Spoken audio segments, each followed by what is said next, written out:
When you live near your family, you take time spent together for granted. When I left London and moved to New York, the first thing I noticed was the absence of those mundane family moments. Of course you miss the big things, like weddings, birthdays, graduations, but those can be planned for. Tickets can be booked, flights taken. It's the mundane that you lose. The casual coffee grabbed on a Monday, the midweek dinner catch-ups, happy hour after work with your sister. There is no planning for that. When there's an ocean between you, you simply lose that. On this trip to London, I made sure to do the simple things, like go to the garden centre with my sister and bond over a shared love of plants that had sprung up independently of each other. Maybe even the yawning Atlantic driving a huge wedge between us can't change what was always meant to be. My family is me, and I am them.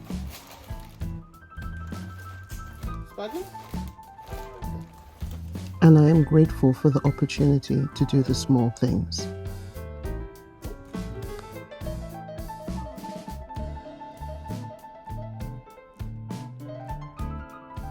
I'm also grateful for the opportunity to be there for the huge moments. Moments like the 40th birthday of a cousin who is more like a younger sister.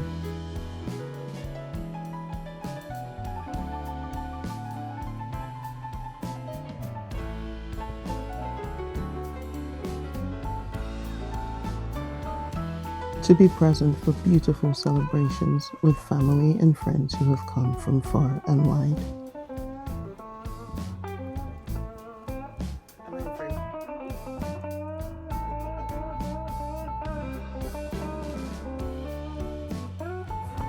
Singing and dancing like there's no tomorrow with those who love me the most and know me the best.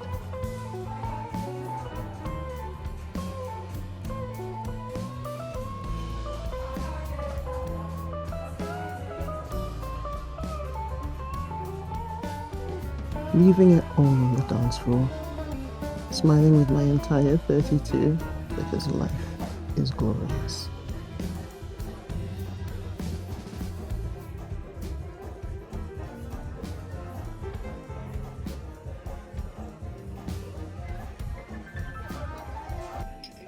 Enjoying it all the more for knowing that back in New York, my plants are safe and sound in the loving hands of my husband and children, who care for them every time I go to be with my family on one of these occasions.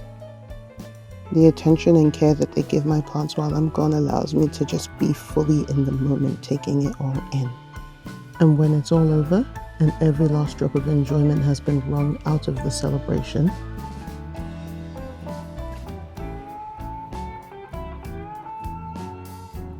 a quiet ride through the English countryside as I head back home to New York to my husband, kids, and plants is the perfect balm for my soul.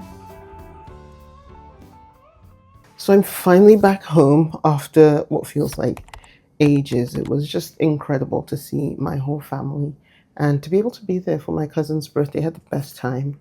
My husband and daughter took pretty good care of the plants while I was gone, but now everything needs a thorough watering. For some reason, when I ask them to water my plants, they seem to just give a few drops. I feel like they're scared of overwatering without realizing that the volume of water that they give is not really what matters so much as, like, the frequency. Anyway, I think the plants were last watered a few days ago, and so everything is dry because, summer, pretty hot, and we all need water. I actually have a lot of repotting to do, but I'm not going to do it today. I'm super tired. Look, I have zero makeup on. I'm exhausted, fresh off my flight. So I think I'm just going to focus on the water for now. And maybe in the next couple of days, we can do a whole bunch of repotting together. Anyway, let's have a look at the plants and see who needs water and give them the water they need.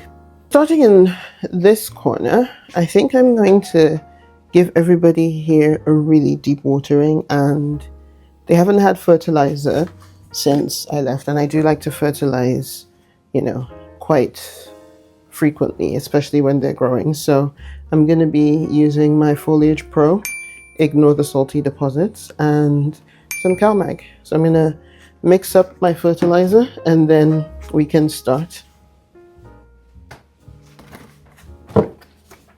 Now this guy, this Anthurium crystallinum crossed with luxuriance, is the first person to get watered. It's actually really, really dried out, but it's done fine in my absence. So let's give it some water, shall we? I actually wanted to use this opportunity to treat everybody as well with neem and peroxide, so I'll do that. And it's pretty late in the evening, so it'll probably get dark as we're going, but we don't care about that, do we?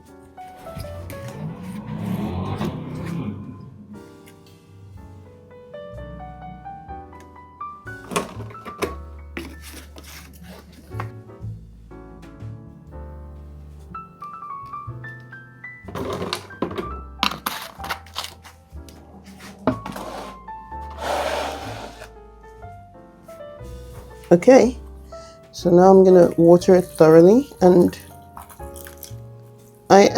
ordinarily I would give it a shower, but that's just gonna take, I wanna make sure I fertilize, so I'll water it, let the water soak in for a bit, and then I'm gonna mix up some neem oil with peroxide and peppermint and spray it down as well, so that, you know, it's fully watered, fertilized, and of course the leaves are completely clean. So, you know, hopefully free of pests, free of everything, just trying to set it up for really good growth. So here's the peroxide, the neem oil, and the peppermint castor soap that I'm going to be using to clean the leaves. I'm going to mix them with some water. I think I usually do 10 milliliters of each in 16 ounces of water. So I'm going to get that ready.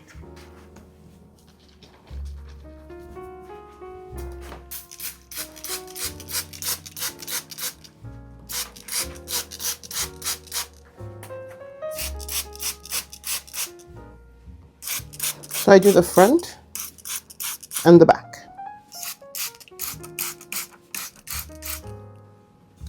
I used to not always remember to do the back, but I feel like the back is where pests are always hiding. So it's just like, might as well just make sure to get both. And then I just use a microfiber cloth to give everybody a nice, good, clean wipe down. Kind of get in between all the cracks and stuff. You know, I think that's more effective than just spraying. Like going the extra step to like wipe makes a world of difference. When I first got into plants, I actually used to do this once a week. Which, you know, I guess when you only have 7 plants, I think maybe I had 10 plants at the time, you know, that's very, very doable. But of course, the more plants you have, the trickier it is to just like constantly be doing this. That being said, I do want to kind of get back to that. At least, even if it was once a month, I feel like it would be good. At least have some kind of system in place. Maybe do the ones in the living room one week and the ones in the bedroom after that, you know, the next week. I don't know, just something I'm thinking about, really, just trying to get back on track with my plant care systems. So this one's done. Now, so I'm gonna do, this one's done. Let's put it back. Does it need more water? Did the water soak through? I think so. Hope so. Right, I'm gonna put this one back. This guy is next. This is Anthurium moroccoianum crossed with waterburyanum. It is looking so dry, gosh. But this, I think, is fully acclimated to being out here in open air. So hopefully once I get its watering back on track, it will start giving me those big, big leaves. So I'm going to water this one. And there's a philodendron splendid in the corner. And then my poor Monstera constellation has all these browning bits. I know it's heavily underwatered, and honestly could probably just do with a repot at this point. And then my my anthurium, not crystallinum, clarinervium. So yeah, we're gonna water all these in this corner tonight. It's almost sunset, so after I water these, I think I will call it for tonight. I'll get as far as I can, but then tomorrow morning I'm gonna carry on doing the same watering and treating all the rest in the apartment so you can see. And then when everybody has been fully watered and sprayed down and treated, then we can start to assess who needs a repot. But I'll save the repotting for a different video. I'm gonna water this guy now.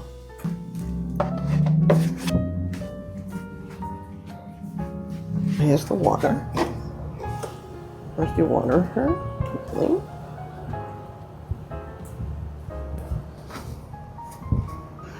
Give her some spray. Front. Back. And her stems. And let's do some wiping.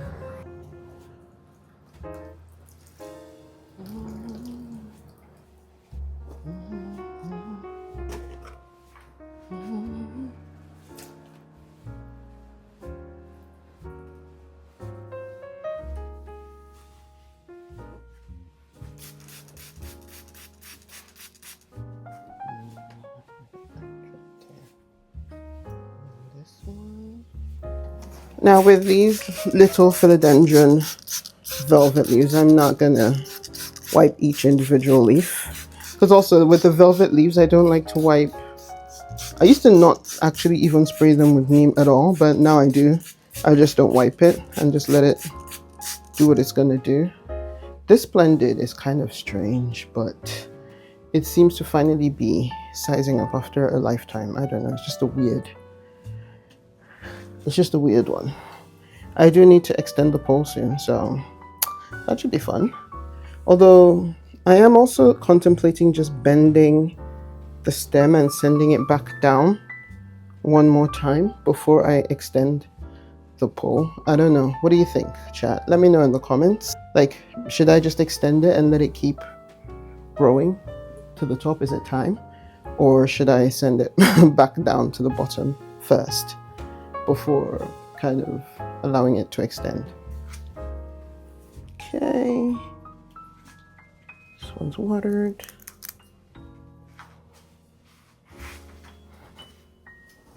Big time. Total mess. Oh my god. Let's cut some dried bits. 1, 2. I think the rest are okay, right?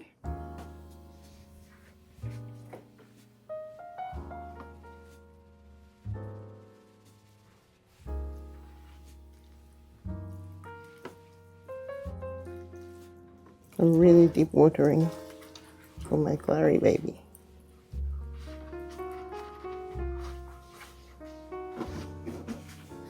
Okay, let's spray her again.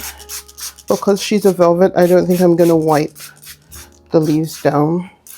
I don't know, I worry about like damaging those little hairs that leaves sometimes have, which I think velvet anthuriums sometimes, although this one is so tough, right? I could probably wipe this one with no problem.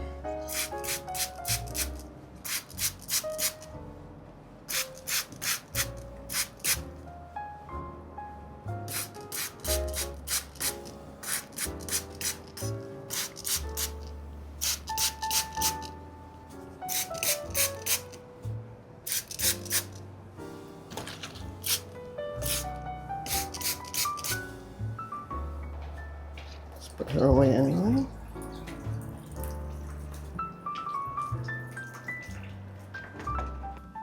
As you can see, it's pretty dark now.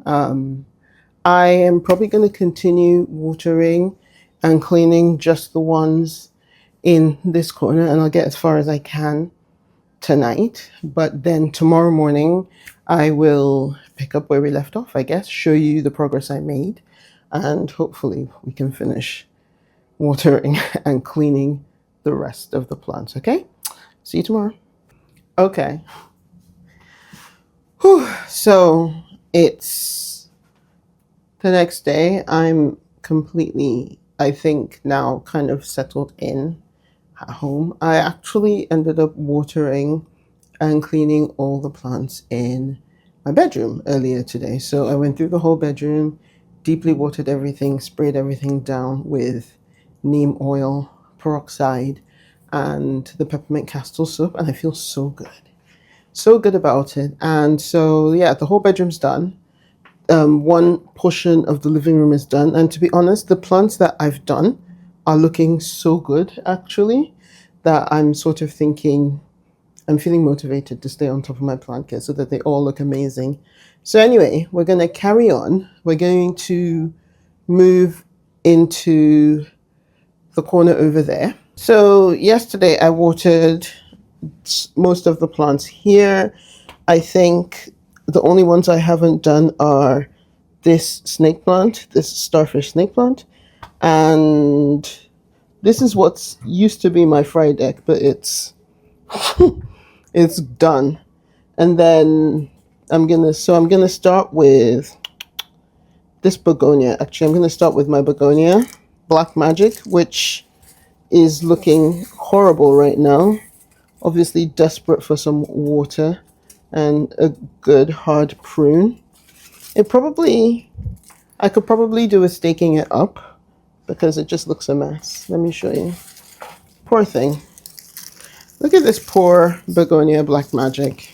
Obviously has been underwatered in my absence, but that's okay. It will survive. It's quite a tough plant, so I think I'm gonna water it, prune all these sad leggy bits, and then maybe stake some of these other bits up. I'm not sure. Let me start with a nice deep watering. Now, this is water and fertilizer, same as yesterday. And I actually think this guy is going to need, I don't know, I think it needs a repot actually. Some kind of support. This is pathetic. I'm not doing that today. Today I'm just going to water it, maybe chop off. I think I'll chop off the bits I don't want.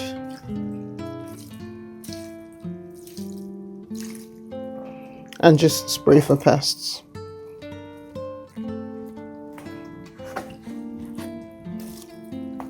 Put that in the pot. Let's see. This is quite leggy, but whatever. Does this? Look, these all look trash. It's kind of weird. Some of the leaves are horrible and then others are fine. I'm not 100% sure what I'm doing there, but I don't know if begonia is like pothos and you can just kind of lay it on the soil and hope for the best, but I'm gonna try. Like, look at this one. Probably should just chop this, shouldn't I? I mean, looks crazy. I don't want to do anything too drastic right now. So I'm thinking I'm just tucking them in the pot for now, and I'm gonna spray it, and then when I repot it, I will probably stake it and chop the leggy bits. Maybe propagate them, water propagate them, I guess, and stick them back in the pot. That's always an option. Anyway, let me get the spray.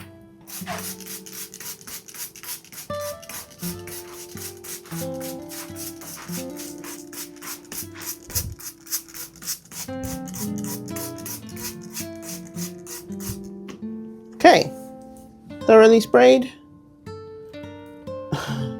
This definitely needs a lot more TLC. I just need to figure out what I'm chopping off and what I'm keeping. And also just kind of, I think the soil is probably kind of at this point free of nutrients. I think it just needs a lot more than I've been giving it. I got some work to do. But for now, I'm going to leave it where it was until I have a chance to sort it out and stake it up and, do all the things.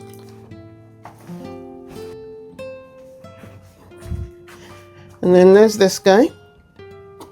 This is my starfish Sansevieria. Little birdie. I think it needs a new pot. Here's, just gonna water it. This is such an easygoing snake plant. It's been in this pot for a long time. I think it could do with some room to spread its wings. I mean, there are so many in here at this point. It's kind of like, bro, right?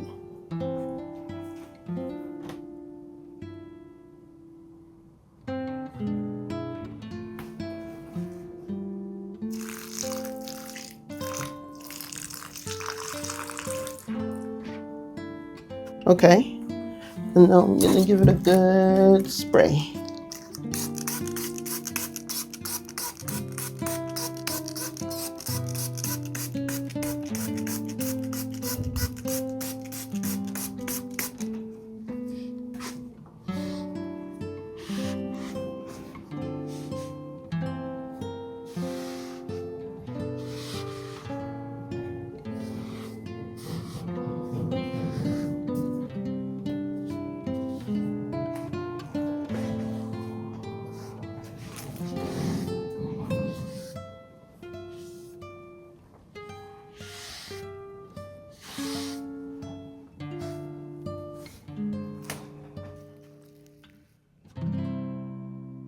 So here she is, nice and clean.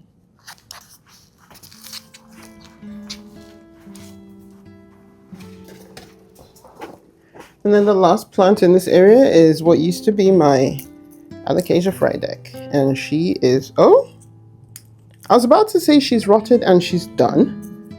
But, look, she still has some corms are sprouting. So I might actually need to do an emergency repot on this gal. Okay. Watch this space. I guess I'm going to plant this. How exciting. How cool. Look, this actually might work.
I think it flows pretty smoothly. We had a good chat last night. It was good. Sorry, Patty.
Okay, I've basically just about finished watering everything that's under the TV. I'm tired.